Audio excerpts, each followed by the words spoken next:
Ayon po sa Philippine Statistics Authority, ang top producer ng pili nuts, sarap to sa Pilipinas ay ang Bicol Region dahil dyan ay sinimulan na ng Bicol Consortium for Agriculture, Aquatic and Natural Resources, Research and Development, ang Pili Fiesta.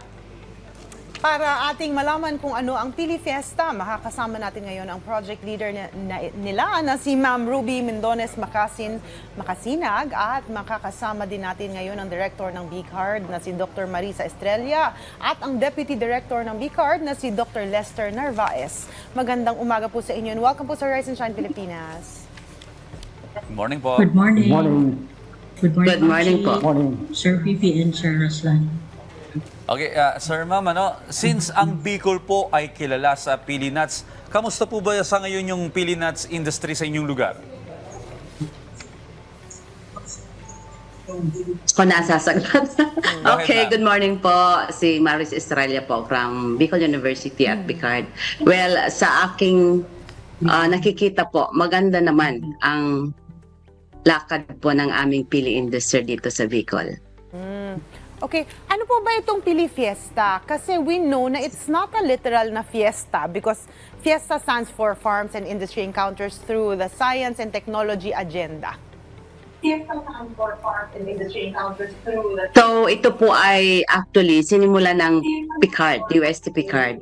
Isang techno-promotion modality para po maipalaganap at maibahagi sa ating mga kababayan kung ano man po ang resulta ng mga pananaliksik o research po sa anumang commodity. Just like us dito sa Bicol po, pili ang aming pinag-aralan.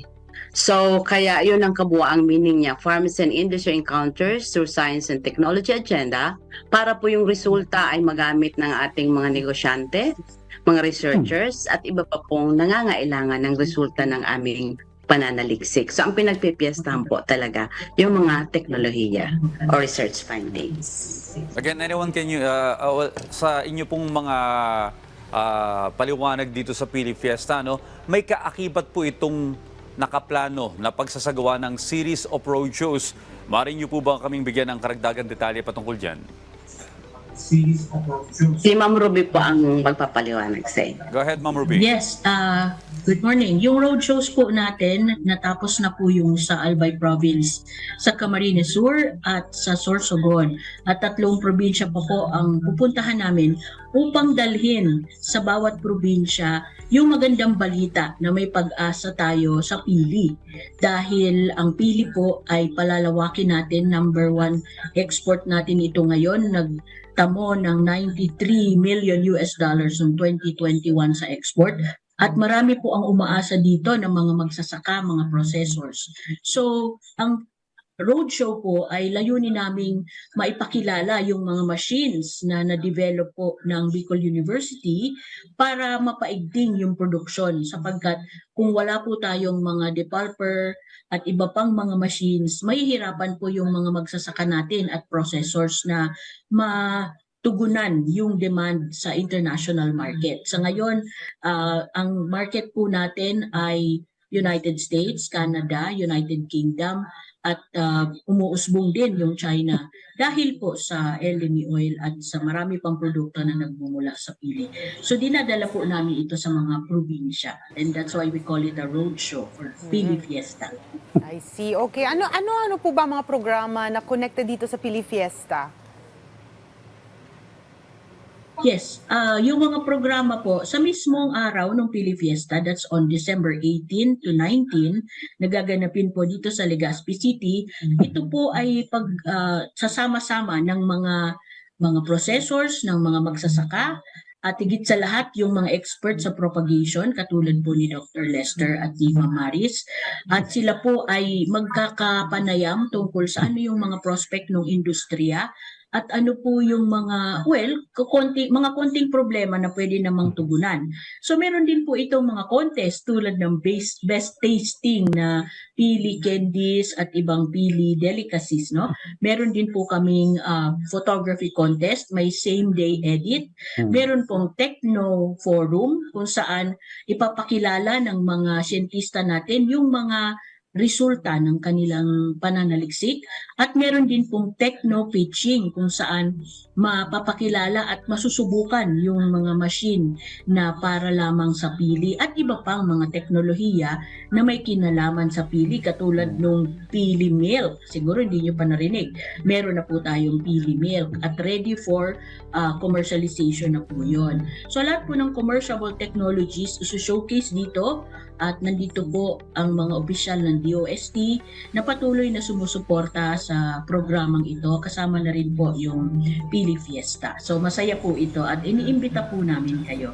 Ayan na. Alam mo, Chino, kapag pili ang pinag-uusapan, minsan tayong mga Pinoy, ang alam natin yung mga imported products. Correct, oo. May ang daming mga local products na mayroong kasangkap na pili. Pero kay Dr. Lester, ano po ba yung pinaka-goal ninyo o yung gusto nyo ma-achieve dito sa inyong programa? So, ito pong Pillinizer actually, kagaya ng sinabi ni Ma'am Ruby at ni Ma'am Maris kanina, gusto namin ibahagi sa publiko po, lalo po doon sa mga nasa pili industry, yung mga resulta po ng mga pagsasaliksik na ginawa po namin under the Pillinizer program. Ito pong Pillinizer pala, NICER means Need Center in the Region for R&D, particularly po sa field po. Funded po ito ng Department of Science and Technology through the PICAR, the Philippine Council for Agriculture, Aquatic and Natural Resources, Research and Development. So, layunin po nito na matulungan ang lumalagong pili industry ng Bicol Region na sabi po ninyo, ang Bicol nga po ang may pinakamataas na produksyon nito, alos 90% po, 90% ng plantation ng pila ay nasa Bicol Region at malaking bahagi po ng ating produksyon ay galing sa Bicol. At ito po ay ang market po natin ay dito sa local at mayroon din po sa abroad. Lumalago po ito kasi hindi lang po bunga ng pili ngayon ang pinapakinabangan, kundi pati po yung kanyang elemi o yung resin na nanggagaling po sa trunk, yung puno sa puno ng pili na ine-export din po natin at ginagamit na sa ibang bansa bilang ginagamit po siya sa perfumery lalo na po sa France, sa Pransya. Okay, Doc Lester at Doc Marisa, Ma'am Ruby, bilang panghuli po, maaari niyo po bang imbitahan yung ating mga kababayan, mga ka-RSP po natin na suportahan yung Pili Fiesta? So, iniimbita po namin lahat, mga estudyante, researchers, extension workers, entrepreneurs, lahat po, traders, sino man na interesado po sa tungkol sa pili namin. Please join us sa upcoming Pili Fiesta po this December 18 December 18 to 19 sa Legazpi City. Kita-kita po tayo. Alright. Maraming salamat sa pagbabahagi sa amin ng inyong programa, Ma'am Ruby, Dr. Marisa at Dr. Lester. Again, thank you. And ngayon pa lang po ay congratulations sa Pili Fiesta. Congratulations po.